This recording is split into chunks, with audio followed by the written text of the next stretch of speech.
Chandrika madam, आपके decision का सीधा असर सेल्स पे पड़ा है। पब्लिक आपकी नई ब्रांड एम्बेसडर को एक्सेप्ट नहीं कर पा रही है और हमारा पैसा डूब रहा है। अब या तो आप वसुधा जी को वापस लाइए या फिर मजबूर होके हमें कोई ठोस कदम उठाना पड़ेगा।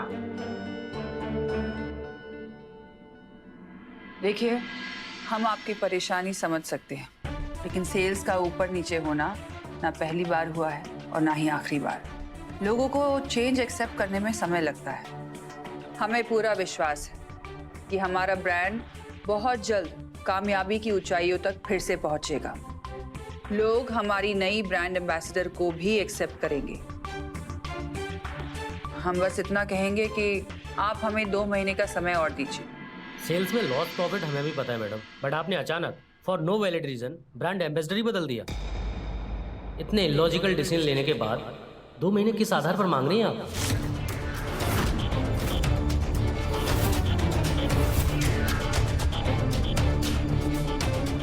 Excuse me gentleman, Chandrika Singh Chauhan कभी कोई इलॉजिकल बात करती नहीं और ये बिजनेस वर्ल्ड के राइवल्स भी जानते हैं। अगर वो कह रही है कि 2 महीने में सब कुछ ठीक हो जाएगा तो आप लोगों को उन पर भरोसा रखना चाहिए। बिल्कुल, चंद्रिका मैडम का बोलना ही उनकी गारंटी होता है। देखिए चौहान साहब, सिर्फ बातों से बिजनेस नहीं होता। आपके पास कोई सॉलिड सॉल्यूशन है? और सवाल सिर्फ पैसों का नहीं है, चंद्रिका मैडम के रवैये का है। इतने बड़े डिसीजन लेने के लिए ये बोर्ड मीटिंग बनाई जाती है जहाँ डिस्कस किया जाता है। कंपनी इमोशनल फैसलों से नहीं चलती है मैडम। इतनी समझदारी तो आपको होनी ही चाहिए थी मैडम। 1 सेकेंड मुकुल, पहली बात, ये पूरी तरह प्रैक्टिकल ग्राउंड पर लिया गया कंपनी का कलेक्टिव डिसीजन है। और दूसरी बात, चंद्रिका सिंह चौहान की समझदारी पर उंगली उठाने की हैसियत हम में से किसी की भी नहीं है।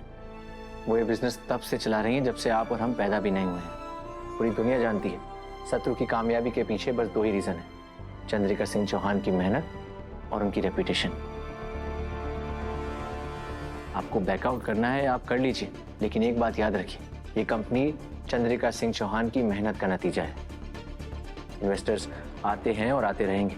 ये कंपनी आपके पहले भी थी और आपके बाद भी रहेगी। और अगर आपको हम पर भरोसा ही नहीं है तो हमारे लिए आपके इन्वेस्टमेंट का भी कोई मतलब नहीं है। करेक्ट। और मैं ये लिख के दे सकता हूँ कि चौहान ग्रुप ऑफ कंपनीज को इन्वेस्टर्स की कमी कभी भी नहीं होगी, लेकिन अगर आप लोग बैकआउट करते हैं तो मार्केट में आपकी बदनामी ज़रूर होगी और फिर आगे आप लोग हमारे साथ काम नहीं कर पाएंगे। हमें जो कहना था हमने कह दिया। अब आपको जो फैसला लेना है आप ले सकते हैं।